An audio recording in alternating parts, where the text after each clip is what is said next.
Brothers and sisters, welcome back again sa ating sharing for bread of God. In the name of the Father, and to the Son, to the Holy Spirit. Amen. Lord, Diyos sa masalangit, nang papasalamat ako sa iyo. Binigyan mo ako ng pagkakataon ngayon na makapagbasa ng Bible at binigyan mo ako ng karunungan upang maunawaan ko ang bawat himaymay ng aking nababasa at aking ibinahagi sa pamaraan ng paggawa ng video na ito upang maipaabot sa aking mga kapatid at upang sila rin magkaroon ng pag-interes sa pagbasa ng Bible upang makapaghanda sa pagsalubong sa iyong pagbabalik. Amen. Okay, brothers and sisters, today ibabahagi ko sa inyo ang aking nabasahan o continuation ng pahayag chapter 2 verse 12. Isa ito sa vision ni Juan tungkol kay Jesus Christ. Ito ay yung isang iglesia ng Smyrna, no? Smyrna. Lagi nating tatandaan, mga kapatid, na ang iglesia ay hindi tumutukoy sa isang gusali o isang institusyon, kundi sa mga tao na nagtitipon upang sumamba at sundin ang Diyos. Okay, mga kapatid, ito ang sinabi kay Juan according sa kanyang vision na nakikita niya si Jesus. Ito ang sinabi sa kanya. Ito ay sa verse 8. Isulat mo sa anghel ng iglesia sa Smyrna. Ito ang ipinasabi niya na siyang simula at wakas, ang namatay at muling nabuhay. So mga kapatid, ito siya ay tinatawag na mga pangitain ni Juan, So maganda itong pangitain ni Juan dito dahil na pinapakita ng mahal na Diyos ang mga mangyayari at ang dapat nating gagawin. Dapat nating tatandaan na ito siya ay sa vision ni Juan, nakikita niya si Jesus Christ na hawak ng 7 bituin at ng 7 ilawang ginto, no?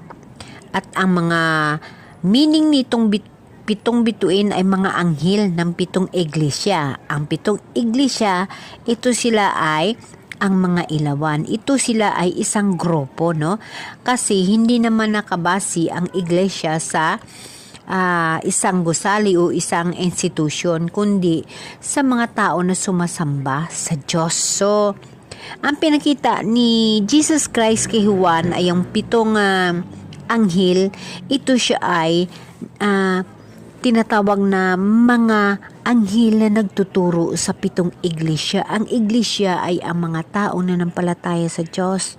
Kagaya sa halimbawa lamang sa isang Temple of Community o sa isang iglesia kung saan nagsasamba at sinusunod ng mga tao ang Diyos, no? Temple of Community, yung tinatawag na ang victory, yung tinatawag na may pastor, pari, o kung sino pa na nagbibigay aral tungkol sa Diyos. Sila yung tinatawag na kapalit, or sila yung halimbawa ng isang anghel na hulog ka ng langit dahil kayo ay nagtuturo para sa mga tao, no? So, dapat nating tatandaan na ang vision ni Juan ay tungkol kay Jesus Christ sa mga mangyayari at ang mangyayari at kung ano ang dapat nating gagawin ng mga tao upang magkaroon tayo ng preparasyon sa pagbabalik ng ating mahal na Diyos. Dahil, kapatid, na alam naman natin na ang mundo natin ay panandalian lamang at ang ating mahal na Diyos ay siya ay babalik.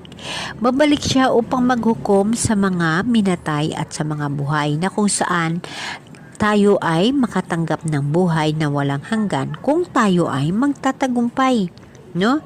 Inuulit ko sa pagbasa ang sulat na isinulat ni Juan tungkol sa kanyang pangitain tungkol sa iglesia ng Smyrna. Ibig sabihin, tungkol ito sa mga tao na nanampalataya sa mahal na Diyos.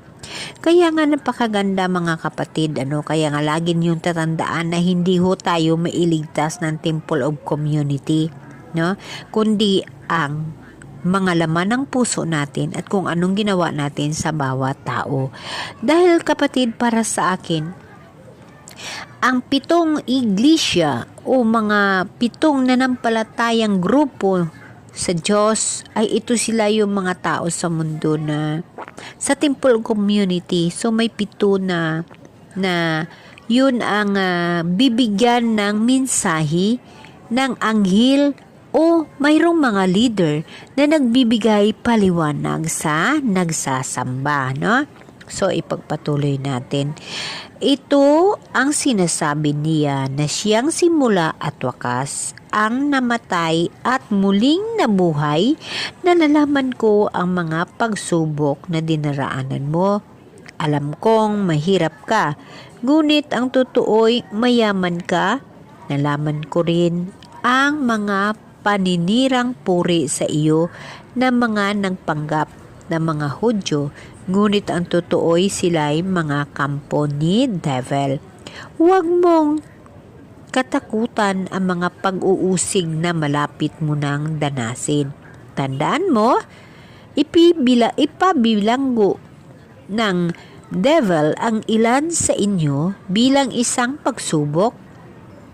Magtitiis kayo sa loob ng 10 araw, manatili kang matatag hanggang kamatayan at ipagkaloob ko sa iyo ang putong ng buhay. Kung may pandinig kayo, dingginin niyo ang sinasabi ng Espiritu sa mga iglesia. Ang magtatagumpay ay hindi magdaranas ng pangalawang kamatayan. So mga kapatid, napakaganda, di ba? Dahil ang magtatagumpay sa lahat ng pagsubok, sa lahat ng mga trials, kailangan natin magtiis, magtatagumpay ho tayo. Kailangan natin malagpasan ang mga bagay na yon. So mga kapatid, alam niyo ba kung ano sikreto upang malagpasan natin ang mga bagay na yon? Manampalataya tayo sa Diyos, magtitiwala tayo sa Diyos at isurrender natin ang lahat sa Diyos kasi siya ang gagawa ng paraan para sa atin. Kilala ho tayo ng Diyos, kilala rin Diyos ang kanyang mga anak na nagtitiwala sa kanya at nanampalataya. At alam mo ba kapatid, na pag ang Diyos kasama mo at nagtiwala ka at nanampalataya ka ng lubos sa kanya, napakaganda ho ang buhay. Hindi ho ikaw magproblema. Maging kontento ka sa bagay na mayroon. Hindi ka ho nangangarap ng kayamanan ho dito sa mundo at hindi ka nangangarap ng kung ano-ano. Kundi step by step na inaayos ng Diyos ang sarili mo. Kusa lang ho yun dumarating sa isipan mo at kusa ka rin stop ng Diyos sa pamaraan ng Holy Spirit nasa sayo. Gagaydan ka ng Diyos dahil alam ng Diyos na ipinagkatiwala mo sa Kanya ang lahat at siya ang iyong first priority sa buhay. Pag siya ang first priority mo sa buhay kapatid, alam mo ba na hindi ka mamroblema? Napakalaking bagay, panalo ka lagi pag ang Diyos na sa buhay mo. Maniwala ka. Tandaan mo kapatid, huwag kang iimpok ng kayamanan dito sa mundo dahil yan lahat ay panandalian lamang. Alalahanin mo ang buhay na walang hanggan. Bibigyan ka ng ating Panginoon ng putong ng buhay, regalo. Itong regalong ibibigay sa mga tao na tinatawag na nagtatagumpay, nagkaroon ng victory na lumaban sa kahirapan sa buhay at nagkaroon ng victory, no? Kasama ang mahal na Diyos. Magkaroon siya ng regalo, putong ng buhay. Ang regalo na buhay na walang kamatayan. Ang buhay na ipinangako ng Diyos. Ang buhay na hindi ka na magkaroon ng pangalawang kamatayan. Pagtagumpayan mo ang mga trials dito sa buhay, maraming nagsasabi, paano ang hirap kasi ng buhay dito sa mundo? Yes, napakahirap po ang buhay dito sa mundo, totoo ho yun. Ngunit, pag ikaw ay nanampalataya sa Diyos at ikaw ay umaasa sa Diyos at isinusuko mo ang lahat sa Diyos, ang lahat na yon ay step by step ay nasa ayos. Magtataka ka lamang na lahat ay nasa ayos sa buhay mo. Dahil ang Diyos ang gumagawa ng iyong schedule sa buhay. dahil umaasa ka sa Kanya, dahil siya ang kasama mo at isinusuko mo ang lahat sa Kanya. Yun mga kapatid ang pinagkaiba pag ang tao'y nanampalataya ng lubos at nagtitiwala sa Diyos sa mga tao na may second priority ang Diyos dahil kailangan nila maghanap buhay, magsikap ng mga kung anong bagay. Yes, lahat ho tayo magsisikap tungkol dyan dahil kumakain ho tayo. Ngunit wag mo ipagpalit ang mahal na Diyos tungkol dyan. Unahin mong mahal na Diyos para hindi ka mahihirapan. Pag panahon na kailangan ka ng Diyos, pupunta ka sa Diyos, unahin mo ang Diyos. Kasi siya na ang bahala sa ibang pangangailangan mo dahil alam niya kung anong kailangan mo. Huwag mong alalahanin ang pagkain mo, huwag mong alalahanin ang pandamit mo at tirahan mo lahat, huwag mong alalahanin yun. Mas unahin mo, priority mo ang Diyos. Unahin mo siya dahil ang Diyos hindi ka pababayaan ng Diyos at maging maayos ang takbo ng buhay mo. Maging handa ka sa pagsalubong sa Kanya. Napakaiksi ang 10 araw. Diba? Napakaiksi lang yun. Pagtiisan mo dahil sinasabi ng Diyos, maging tapat ka. Ang buhay, no? Maging tapat ka. Darating dahil kasama ibibigay ang ko Diyos sa iyo ang lupa, ng buhay, bagong langit, ang regalo ng Diyos, ang buhay na sa walang Jerusalem, hanggan. Gantimpalaan ka ng Diyos. No? Kailangan mo lang Tatandaan natin sundin ang lahat ng mga alituntunin na sinasabi ng mahal na Diyos. Manatili kang tapat kahit pa sa mga trials sa buhay mo, sa mga nangyayari sa buhay mo, sa mga problema na nangyayari sa buhay mo dito sa mundo. Magiging tapat ka, magiging panatilihin mo na ang Diyos lang ang iyong hinihingian ng gabay. Ikumpara mo sa buhay dito sa mundo sa na mahal puno na ng Diyos. kahirapan. Huwag Kaya kang lagi nating magbago, tatandaan, huwag kang kapatid, mag-give up sa mga na lahat ang ng mga buhay bagay kasama at ang huwag Diyos. kang matakot. Pag Iyon Diyos ang ang kasama tinatawag mo, kapatid, lagi na kang panalo. buhay na Lagi nanampalataya mong ka, tatandaan kasama ang Diyos, na buhay pag na ang Diyos nagtitiwala ang ka, kasama mo sa buhay lahat na na laban mo isinusuko sa mo lahat buhay, sa lagi Diyos, kang ang panalo lahat at hindi na ka iyon umumblema sa mga ay bagay iyong na darating sa iyo. mapagtagumpayan at Lagi natin magkaroon ka ng tatandaan victory at magkaroon ka ng na putong ng buhay. Manatili kang Regalo. tapat hanggang Regalo ng kamatayan Diyos. at ipagkaloob ko sa Kapatid, iyo ang lagi putong mong ng buhay. tatandaan ang mga bagay na iyon na ang buhay ng dito Diyos sa mundo atin. ay Ang buhay agi na walang lamang. hanggan. So, Isang babasahin regalo natin sa pangalawang pagkakataon. ang Tayo nakasaad ay dito sa mabuhay pahayag muli. chapter 2 Kapatid, verse ang mga 12. tao na Ang mabuhay sulat muli sa iglesia at mayroong sa Diyos Pergamo.